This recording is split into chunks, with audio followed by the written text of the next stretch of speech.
Hey guys, स्वागत है फिर से एक नए ब्लॉग में। तो भाई आज है बुध पूर्णिमा और मेरे ऑफिस की है छुट्टी, लेकिन मैंने लॉगिन करा है क्योंकि मेरे को ऑप्शन मिला था लॉगिन करने के लिए। इसके अलावा आज जो न्यूज़ में बताया जा रहा है 12 बजे DGMO की मीटिंग भी थी इंडिया और पाकिस्तान के। उसमें इंडिया ने क्लियर भी कर दिया कि वो पाकिस्तान ऑक्यूपाइड कश्मीर और जो मोस्ट वांटेड टेररिस्ट हैं उन पे ही बात करेंगे कि वो उनको वापस किया जाए।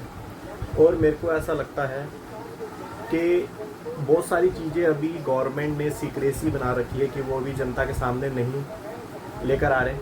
कि सीज़ फायर जो एकदम से इमीडिएट सीज़ फायर हुआ है, मेरे को लगता है कि इसके पीछे भी कुछ लॉजिक तो होना चाहिए। सो भाई देखते हैं अभी क्या सीन चल रहा है और DGMO की मीटिंग के बाद कुछ पता चलेगा क्या होगा क्या नहीं होगा। और मेरे को ऐसा नहीं लगता कि पाकिस्तान की जो हरकतें हैं वो बातों से मानने वाला है। और जो पाकिस्तान का ट्रैक रिकॉर्ड रहा है, और मेरे को तो ऐसा ही लगता है कि इंडिया ने अपनी शर्तें जब रख दी होंगी उसके बाद वो मानेगा तो नहीं, तो फिर से सीज़ फायर और वो सब हरकतें पहली वाली ड्रोन भेजना वो स्टार्ट कर देगा। बट इंडिया ने इस बार क्लियर कर दिया अगर सीज़ फायर का उल्लंघन हुआ, ड्रोन आया, सिविलियंस पर अटैक हुए तो वो एक्ट ऑफ वॉर माना जाएगा। बट अभी भी सीज़ फायर इमीडिएट क्यों हुआ इसका एग्जैक्ट रीज़न पब्लिक के सामने नहीं आया है।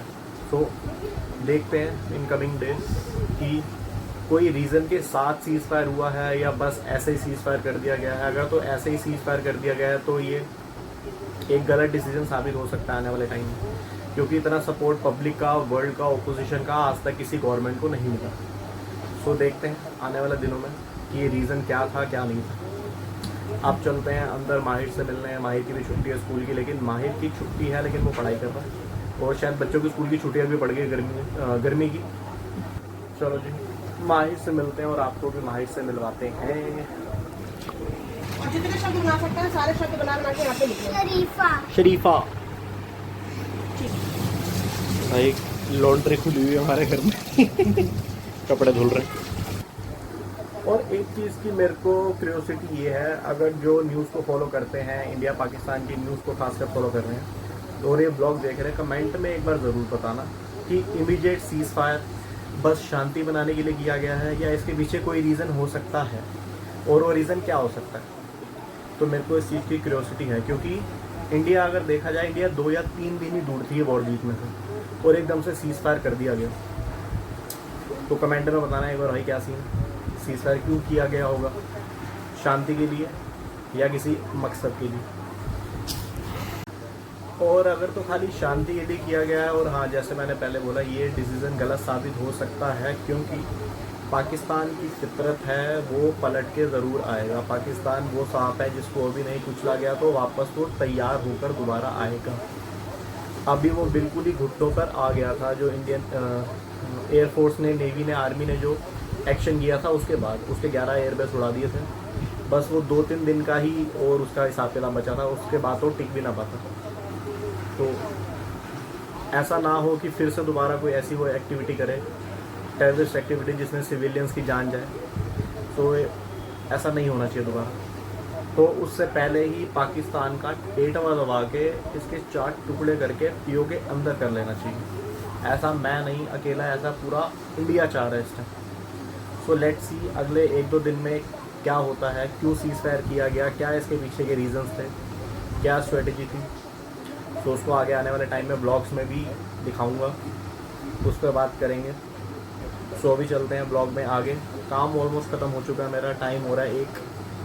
लेकिन कल जो पाकिस्तान ने अमेरिका की बेइज्जती करी है ना, अमेरिका बहुत ज़्यादा उछल रहा था और बीच में आ रहा था। पाकिस्तान ने उसको उसकी औकात दिखाई है, इंडिया ने पाकिस्तान को औकात दिखाई, पाकिस्तान ने अमेरिका को दिखाई। कि तो दुनिया का जो अपना बाहुबली बनता है कि मैंने सीज़ फायर करवा दी, और शाम को पाकिस्तान ने सीज़ फायर तोड़ा और इंडिया ने उसकी ऐसी तैसी कर दी, उसके 3 से 4 एयरबेस उड़ा दिए।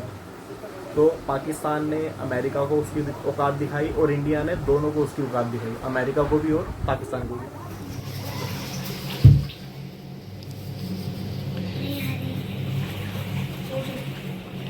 सोच ले एक बार दोबारा। हेलो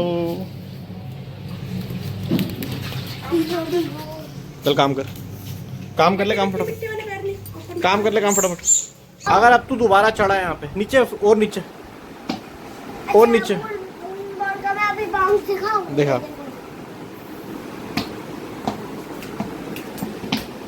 फिर बस एक बार कर लेगा। नहीं नहीं, मैं बुलाऊं फिर? लास्ट। मैं बुलाऊं, बाहर से बुला लूं तेरी मैम को? चलो ठीक है, अब बाउंस करना एक बार।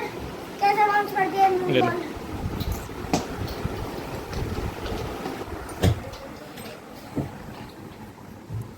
हाँ तू चढ़ चढ़, मैं बुलाता हूँ भी, रुक।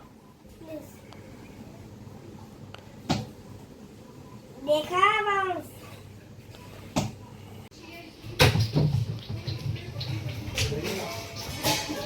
क्या कर रहे हैं? अरे मैं बॉल का बाउंस कर रहा हूँ। अरे कहाँ जा रही है?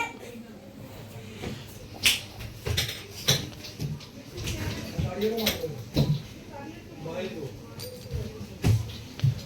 वो देखिए उसको, एक बार फ्रिज के ऊपर चढ़ के उसका बाउंस चेक कर रहा है। क्या आती है नहीं? ये क्या कर रहे हो?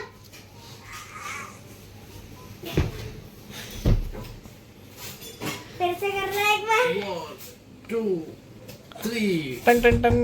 एक बार फिर से करना पापा।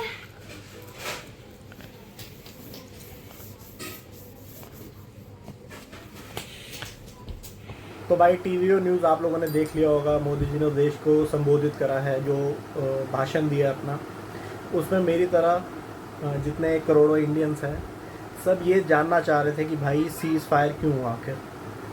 तो एक्चुअली उन्होंने बताया कि सीज़ फायर क्यों हुआ, पाकिस्तान ने रिक्वेस्ट करी थी, वो गिड़गिड़ाया, लेकिन क्या ये गारंटी है कि आतंकवादी घटनाएं, टेररिस्ट अटैक दोबारा नहीं होंगे? क्या पाकिस्तान ये गारंटी देता है कि वो पीओके वापस कर देगा? क्या पाकिस्तान ये गारंटी देता है कि जितने भी मोस्ट वांटेड टेररिस्ट हैं जो इंडिया के, वो वापस करेगा? क्या ये गारंटी देता है कि कश्मीर या ऑल ओवर इंडिया अब दोबारा ये एलओसी पे सीज़ फायर उल्लंघन नहीं होगा? तो जिस हिसाब से उन्होंने हमारे आर्मी की बातें बताई, जो कि सैल्यूट है आर्मी को, जिस तरह से उन्होंने पाकिस्तान के एयरबेस उड़ाए, पाकिस्तान को जवाब दिया, और पाकिस्तान घुटने पे था, तो इस टाइम सीज़ फायर करना बनता नहीं था एज़ पर मी और एज़ पर इंडिया। मतलब काफ़ी करोड़ों लोग यही कह रहे हैं, सीज़ फायर करना नहीं बनता था, पाकिस्तान को एक और मौका देना नहीं बनता था। पता नहीं सीज़ फायर क्यों किया गया, क्या रीज़न थे उसके पीछे, बट ये उसको मौका देना नहीं बनता था, क्योंकि इंडिया अब नहीं चाहती कि फिर से उसकी सिविलियंस को मारा जाए आतंकवादी घटना में, फिर इंडिया रिटेलिएट करके जवाब दे। हमारे पास अभी मौका था, पूरी इंडिया का सपोर्ट था, ओपोजिशन का सपोर्ट था, वर्ल्ड का सपोर्ट था, तो सीज़ फायर करना नहीं बनता था। अभी पाकिस्तान को मौका दे दिया है, पाकिस्तान की फितरत ऐसी है कि वो फिर से लौट कर आएगा दोबारा, चाहे वो एलओसी पे हो, चाहे वो टेररिस्ट अटैक हो, वो फिर से करेगा ही। आज नहीं, 6 महीने बाद, 1 साल बाद वो फिर से आएगा, जो कि उसका पीछे ट्रैक रिकॉर्ड रहा है। सो भाई मेरा ये ओपिनियन था, क्योंकि हमारी आर्मी इतनी सक्षम है कि वो अगर 2-3 दिन और ये लड़ाई जारी रहती तो वो कैप्चर कर लेती पूरा पीओके, पाकिस्तान को तोड़ देती और पूरा सारा ये जो जड़ से हिसाब किताब है इसको ख़त्म कर देती। खाली 2 से 3 दिन और चलना था हिसाब किताब। तो स्टिल एक ये रहस्य है कि एक्चुअल रीज़न क्या था कि सीज़ फायर करना पड़ा जीती हुई फ़ौज को। फ़ौज में कोई दिक्कत नहीं है, फ़ौज इतनी सक्षम है कि उसको 2 से 3 दिन और फ्री हैंड दिया जाता तो वो पाकिस्तान पे कब्जा कर लेती। तो भाई जो लोग मेरे से एग्री करते हैं वो कमेंट पे ज़रूर बताना, क्या मैं सही हूँ, क्या मैं गलत हूँ, क्या सरकार ने जो किया वो सही था, या सरकार को सीज़ फायर नहीं करना चाहिए था। सो भाई ऐसा नहीं कि एक इंडियन सिविलियन चाहता है कि फ़ौज हमारी वॉर करे बेमतलब। ये बेमतलब नहीं था, ये मौका दशकों में, सदियों में, सालों में एक आध बार ही मिलता है।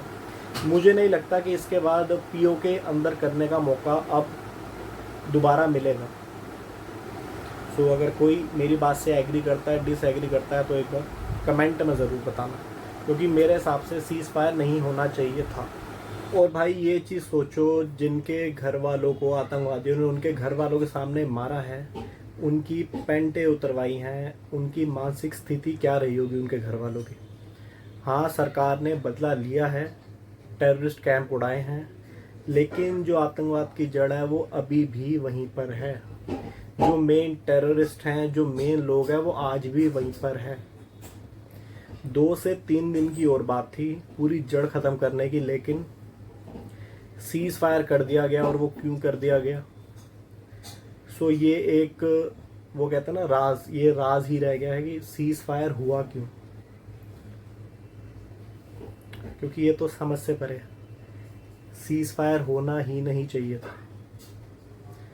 क्योंकि अब इंडिया ये अफोर्ड नहीं कर सकता कि कुछ टाइम बाद फिर कोई सिविलियन मरे, फिर इंडिया रिटेलिएट करे, उनके 9-10 अड्डे उड़ा दे, 100-200 आतंकवादी मार दे और खुश हो जाए।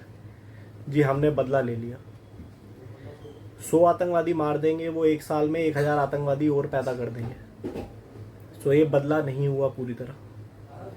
तो भाई मेरे साथ आप एग्री करते हो या नहीं करते, वो आप कमेंट में एक बार ज़रूर बताना। सो भाई माहिर जी को ब्लॉग में आना था, और जो काफ़ी देर से वेट कर रहे थे मेरा कि मेरे को भी ब्लॉग में आना है लेकिन अभी मैं इसको ब्लॉग में इसलिए ले रहा था क्योंकि थोड़ा सीरियस डिस्कशन चल रहा था, तो इसलिए मैं माहिर को भी ब्लॉग में नहीं ले रहा था, है ना बोली।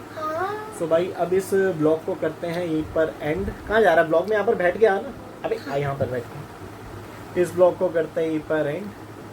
वीडियो अच्छी लगी हो तो वीडियो को लाइक करना, चैनल पर नए हो तो सब्सक्राइब में क्या कर रहा है, चैनल पर नए हो तो सब्सक्राइब करना। सो मिलते हैं नेक्स्ट ब्लॉग में, तब तक के लिए बाय बाय।